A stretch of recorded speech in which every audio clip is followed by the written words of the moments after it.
Italia, Roma, locuiesc de 6 ani, criza se simte și la nivelul clasei muncitoare. La firma în care muncesc nu s-au plătit salariile din luna septembrie. E greu departe de casă, de cei dragi, în condițiile astea de instabilitate, dar cu sinceritate spun că nu m-aș întoarce acum în România. Norocul meu e că am făcut un împrumut la bancă cu rata fixă. Deci o altă lecție. Când mergi la bancă, negociezi cu banca, altfel mai bine nu iei credit. Ne-a trimis Ionuț din Roma. Haideți să vedem imaginile despre o teorie care se vehiculează sau care încearcă să explice, sigur, printr-o optică specială, mecanismele crizei. Haideți să urmărim și comentăm după aceea. So what is a central bank? A central bank is an institution that produces the currency of an entire nation. Based on historical precedent, two specific powers are inherent in central banking practice: the control of interest rates and the control of the money supply, or inflation. The central bank does not simply supply a government's economy with money, it loans it to them at interest. Then, through the use of increasing and decreasing the supply of money, the central bank regulates the value of the currency being issued. It is critical to understand that the entire structure of this system can only produce one thing in the long run: debt. It doesn't take a lot of ingenuity to figure this scam out. For every single dollar produced by the central bank is loaned at interest.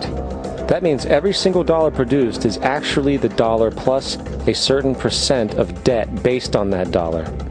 And since the central bank has the monopoly over the production of the currency for the entire country, and they loan each dollar out with immediate debt attached to it, where does the money to pay for the debt come from? It can only come from the central bank again, which means the central bank has to perpetually increase its money supply to temporarily cover the outstanding debt created, which in turn, since that new money is loaned out at interest as well, creates even more debt. The end result of this system without fail is slavery, for it is impossible for the government and thus the public to ever come out of the self-generating debt. The founding fathers of this country were well aware of this.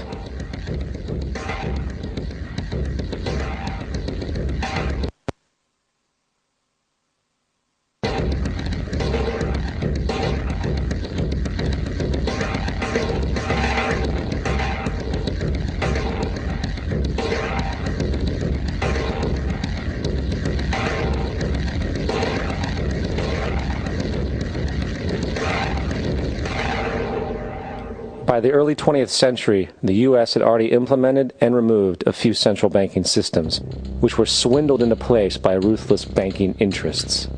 At this time, the dominant families in the banking and business world were the Rockefellers, the Morgans, the Warburgs, the Rothschilds. And in the early 1900s, they sought to push once again legislation to create another central bank. However, they knew the government and public were very weary of such an institution, so they needed to create an incident to affect public opinion. So, J.P. Morgan, publicly considered a financial luminary at the time, exploited his mass influence by publishing rumors that a prominent bank in New York was insolvent or bankrupt. Morgan knew this would cause mass hysteria, which would affect other banks as well. And it did. The public, in fear of losing their deposits, immediately began mass withdrawals. Consequently, the banks were forced to call in their loans, causing the recipients to sell their property, and thus a spiral of bankruptcies, repossessions, and turmoil emerged.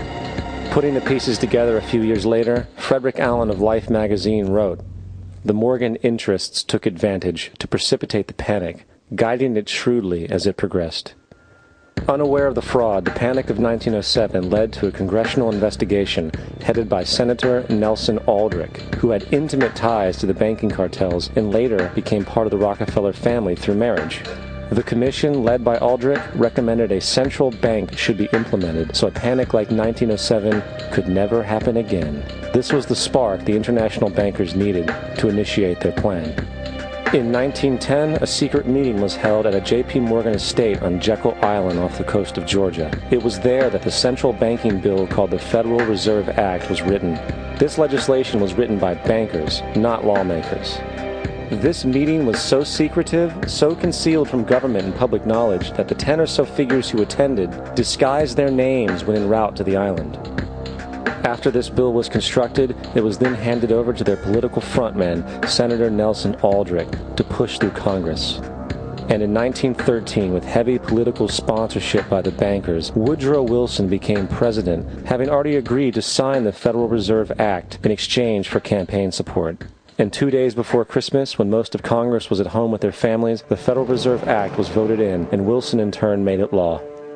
Years later, Woodrow Wilson wrote, in regret,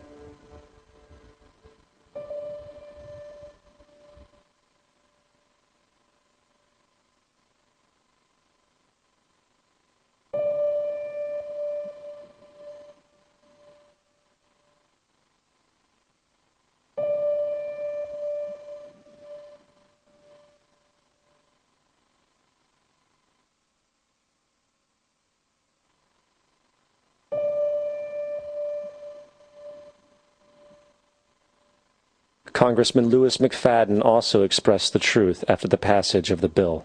A world banking system was being set up here, a superstate controlled by international bankers, acting together to enslave the world for their own pleasure. The Fed has usurped the government. Now, the public was told that the Federal Reserve System was an economic stabilizer, and inflation and economic crises were a thing of the past. Well, as history has shown, nothing is further from the truth. The fact is, the international bankers now had a streamlined machine to expand their personal ambitions. It's alive! It's alive! It's alive! For example, from 1914 to 1919, the Fed increased the money supply by nearly 100%, resulting in extensive loans to small banks and the public. Then, in 1920, the Fed called in mass percentages of the outstanding money supply, thus resulting in the supporting banks having to call in huge numbers of loans, and, just like 1907, bank runs, bankruptcy, and collapse occurred. Over 5,400 competitive banks outside of the Federal Reserve System collapsed, further consolidating the monopoly of a small group of international bankers. Privy to this crime, Congressman Lindbergh stepped up and said in 1921, "Under the Federal Reserve Act, panics are scientifically created. The present panic is the first scientifically created one, worked out as we figure a mathematical equation." However, the panic of 1920 was just a warm-up. From 1921 to 1929, the Fed again increased the money supply, resulting once again in extensive loans to the public and banks. There was also a fairly new type of loan called a margin loan in the stock market. Very simply, the margin loan allowed an investor to put down only 10% of a stock's price, with the other 90% being loaned through the broker. In other words, a person could own $1,000 worth of stock with only $100 down. This method was very popular in the roaring 1920s, as everyone seemed to be making money in the market. However, there was a catch to this loan. It could be called in at any time and had to be paid within 24 hours. This is termed a margin call, and the typical result of a margin call is the selling of the stock purchased with the loan. So, a few months before October in 1929, J.D. Rockefeller, Bernard Baruch, and other insiders quietly exited the market, and on October 24, 1929, the New York financiers who furnished the margin loans started calling them in masse. This sparked an instantaneous, massive sell-off in the market, for everyone had to cover the margin loans. It then triggered mass bank runs for the same reason, in turn collapsing over 16,000 banks, enabling the conspiring international bankers to not only buy up rival banks at a discount, but to also buy up whole corporations at pennies on the dollar. It was the greatest robbery in American history. But that didn't stop there. Rather than expanding the money supply in order to recover from this economic... Da. Interesant. Cum comentați? Ce să mai comentez? Deci e clară treaba că, într-adevăr, banii și nu, dacă mai ați fi continuat 3 minute... O să mai avem și alte secvențe. Spunea că până în 1933 dolarul, chiar așa cum a fost cu prăburi și așa mai departe, scria pe el că poate să fie răscumpărat în aur. Te duceai cu dolarul la bancă, îți dădea aur.